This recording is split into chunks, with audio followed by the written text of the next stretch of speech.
오늘은 요한복음 1장 35절에서 51절까지 말씀입니다. 오늘 본문 말씀에는 여러 사람들이 등장합니다. 이 여러 사람들이 등장하여서 좀 다른 상황의 이야기들을 하는 것 같지만 이 사람들을 보면 다 공통점을 가진 행동을 하고 있다는 것을 알 수 있습니다. 자, 먼저 35절에 등장하는 세례 요한을 봅시다. 세례 요한이 자기 제자 중 두 사람과 함께 있다가 예수님을 보고 이렇게 말합니다. 보라, 하나님의 어린 양이로다. 자, 이렇게 말을 하자 두 제자가 그 말을 듣고 예수님을 따라가게 됩니다. 그러니까 예수님이 진정한 이 땅에 우리를 배우신 하나님의 어린 양이시다라는 말씀을 듣고 예수님을 따라가게 되는 거죠. 자, 요한이 그들이 예수님을 따를 때 그 두 제자를 막지 않았습니다. 어쩌면 요한은 자신이 제자를 키운 것이 아니라 자신의 제자를 키운 것이 아니라 예수님을 따라가야 하는 것이 맞다라는 생각을 했던 것이죠.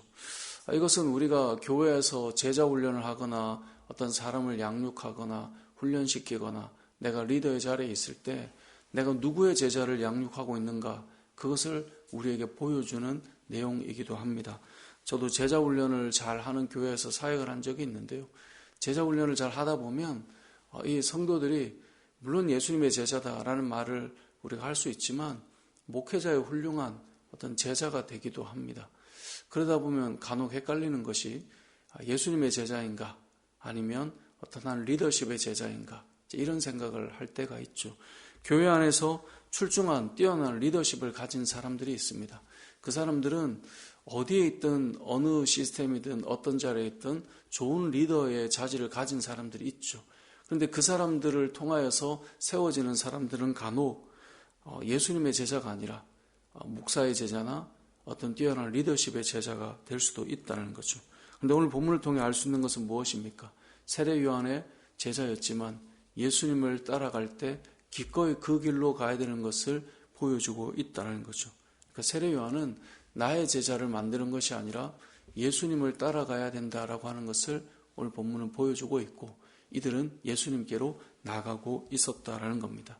자, 그러면 그 두 제자 중에 한 사람은 오늘 이 요한복음을 기록한 요한일 것이고 또 한 사람은 누구인가? 안드레라고 되어 있습니다. 오늘 본문 40절 말씀해 보니까 요한의 말을 듣고 예수를 따르는 두 제자 중에 하나가 시몬 베드로의 형제 안드레다라고 알려주고 있죠. 자, 이 안드레는 무엇을 했습니까? 41절에 보니까 그가 먼저 자기의 형제 시몬을 찾아 말하되 우리가 메시아를 만났다 라고 말하며 42절에 데리고 예수께로 왔다라고 되어 있죠.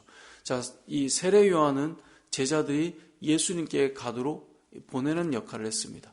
오늘 본문에 등장하는 안드레는 무엇을 하고 있습니까? 예수님을 만난 다음에 메시아를 만났다라고 말하며 자기의 형제 시몬을 찾아가서 시몬을 예수님께로 데려오는 모습을 보여주고 있습니다. 형제에게 나아가서 예수님께로 시몬을, 베드로를 인도하고 있는 것이죠. 자, 오늘 본문에 보면 또 한 사람이 등장합니다. 43절에 보니까 이튿날 예수께서 갈릴리로 나가려 하시다가 빌립을 만났어요. 그리고 빌립에게 나를 따르라 라고 해서 빌립이 예수님을 따르게 됩니다. 자, 이렇게 빌립이 예수님을 따를 때 빌립이 했던 일이 무엇입니까? 45절에 보니까 빌립이 나다나엘을 찾아 이르되 모세가 율법에 기록하였고 여러 선지자가 기록된 그 일을 우리가 만났으니 요셉의 아들 나사렛 예수다. 나다나엘에게 가서 예수님을 소개하고 있는 것이죠. 앞서 안드레는 형제에게 찾아갔다면 빌립은 자신이 잘 아는 지인에게 찾아간 것 같습니다. 그런데 이 나다나엘의 특징이 무엇입니까? 시몬은 바로 예수님께 갔어요. 근데 나다나엘은 이렇게 말해요. 나사렛 예수라는 말을 듣고 나사렛에서 무슨 선한 것이 날 수 있냐? 부정적으로 말을 해요. 그때 빌립이 했던 말이 무엇입니까? 일단 와서 봐라. 그렇게 해서 나다나엘이 예수님께로 가게 되죠. 나다나엘은 오늘 이 본문의 짧지만 그가 가진 기질은 사람들이 부정적인 사람이 있어요. 뭘 말을 하면 그렇군요 라고 반응하는 사람이 있고요.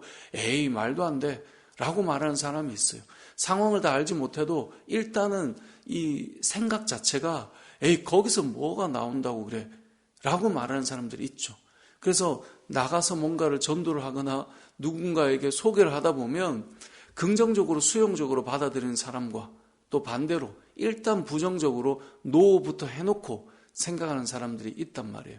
오늘 본문의 나다나엘이 그런 사람인데 결국 그는 빌립의 말을 듣고 예수님께로 가서 예수님을 만나게 돼요. 자, 오늘 본문의 내용을 생각해 봅시다. 세례 요한도 또 안드레도 오늘 본문에 우리가 보는 빌립도 다 공통된 모습을 가지고 있습니다. 그들이 사람들에게 예수님을 소개하고 있다는 거예요. 그리고 예수님께로 인도하고 있다라고 하는 것을 오늘 본문은 우리에게 알려주고 있습니다. 결국 오늘 본문을 통해서 우리가 알 수 있는 이 여러 사람이 등장하지만 공통되는 행동은 뭐냐? 예수님께로 인도하는 모습을 보여주고 있다는 거죠. 세례 요한은 자신이 양육한 제자들을 예수님께로, 안드레는 자신의 형제 베드로를, 빌립은 자신의 지인이자 부정적인 사람 나다나엘을 예수님께로 인도하고 있죠. 모두가 예수님께로 인도하고 있습니다. 우리는 성경을 읽다 보면 복음서의 마지막 자락에 마태복음 28장에 보면 또는 다른 복음서에도 보면 마지막에 무엇입니까? 복음을 전하라, 또 제자를 삼으라, 이런 명령을 보죠.